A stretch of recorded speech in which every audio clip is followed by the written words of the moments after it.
pagi Bapak Ibu dan teman-teman semua. Selamat datang di Lembah Harau. Kita sudah memasuki Lembah Harau. Gimana kabarnya hari ini? Baik. Masih pada sehat ya? Alhamdulillah.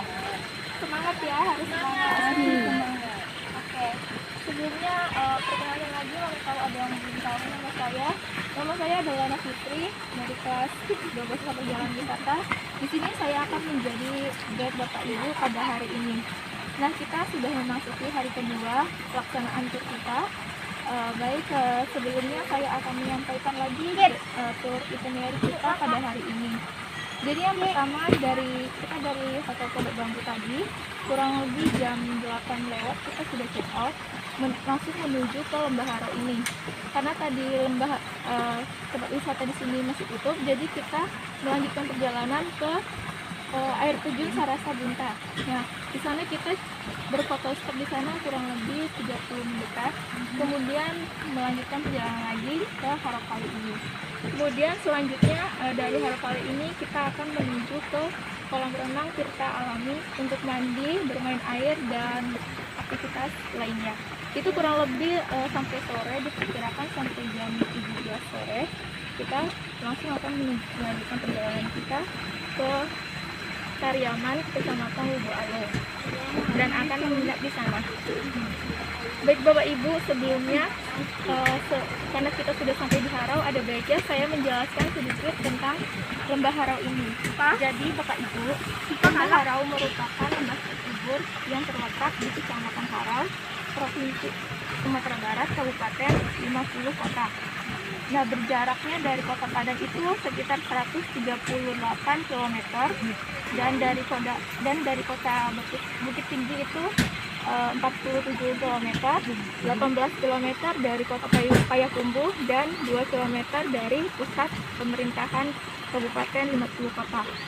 Nah, Lembah Harau ini dikelilingi oleh batu granit terjal yang berwarna-warni seperti yang Bapak Ibu bisa lihat di sebelah sana. Itu adalah tebing-tebing terjalnya yang agak sedikit kemerahan kalau kita lihat warnanya.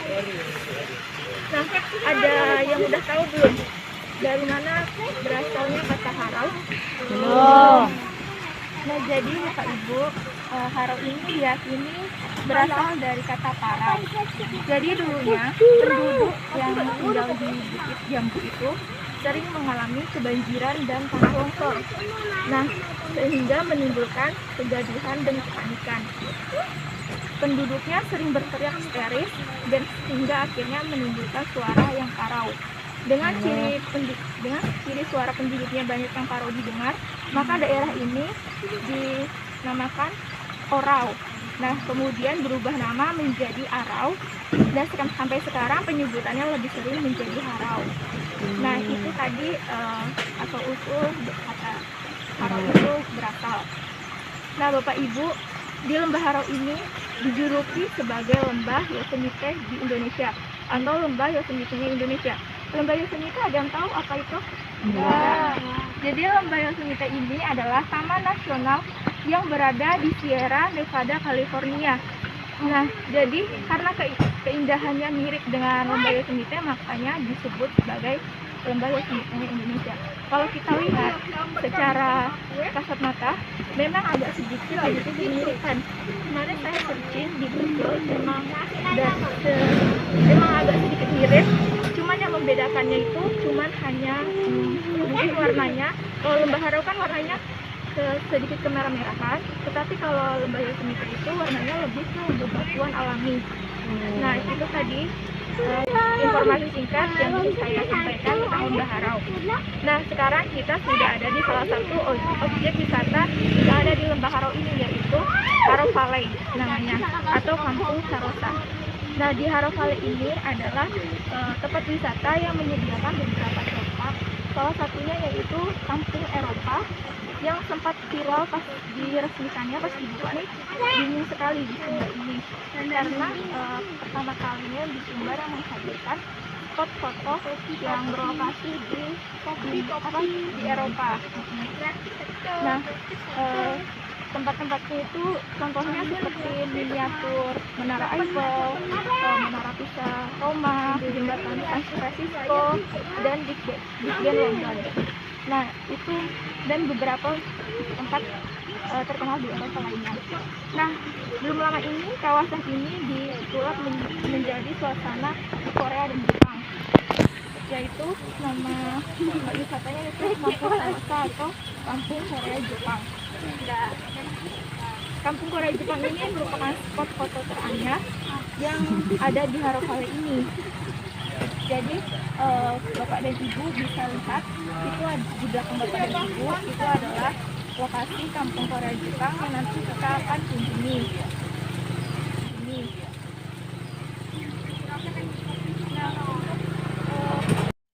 Nah, untuk harga tiket masuknya itu ternyata di sini mengalami perubahan. Sebelumnya harga tiket masuknya yaitu sebesar Rp35.000 sudah bisa memasuki 3 lokasi yaitu Kampung Sarosa, Kampung Korea Jepang, dan Kampung Eropa. Tetapi untuk sekarang ternyata berubah menjadi Rp40.000 untuk bisa memasuki semua lokasinya. Dikarenakan adanya wisata baru yaitu bernama Secret Garden. Tetapi jika Bapak dan Ibu hanya ingin memasuki 2 lokasi saja, yaitu Kampung Korea Jepang dan Kampung Eropa, itu dikenakan biaya sebesar Rp30.000 saja. Nah, Bapak Ibu, mungkin udah nggak sabar pada mau masuk ke sana ya, pasti. Iya, mau potong. Jadi udah cukup sekian yang saya sampaikan. Setelah ini kita akan masuk ke tempat wisata yang berada di belakang Bapak dan Ibu. Saya ingatkan lagi untuk mematuhi protokol kesehatan di tempat ini dan harap menjaga jarak antar pengunjung yang lain. Nah, saya akhiri. Wassalamualaikum warahmatullahi wabarakatuh. Bisa dilihat ini merupakan suasana yang berada di dalam Kampung Korea Jepang di Harovale ini. Di Kampung Korea Jepang ini terdapat beberapa rumah khas Jepang dan Korea. Ini juga bisa menyewa baju khas Korea Jepang yaitu hanbok dan kimono, tentunya dengan biaya harga tambahan yaitu sebesar Rp30.000 untuk dewasa dan Rp20.000 untuk anak-anak. Nah, di depan Kampung Korea Jepang ada wisata yang bernama yaitu Kampung Eropa, dan ini adalah wujud dari wisata Kampung Eropa. Bisa dilihat di sana banyak sekali terdapat miniatur lokasi terkenal di Eropa. Ada Menara Pisa Roma, ada Menara Eiffel, ada Rumah Belanda, dan masih banyak lagi. Selain penginapan, di Lembah Haru ini juga terdapat beberapa wisata lainnya yaitu seperti wisata air terjun. Nah, contohnya ini adalah wisata air terjun Sarasa Bunta yang terletak sekitar 500 meter dari Harovale ini.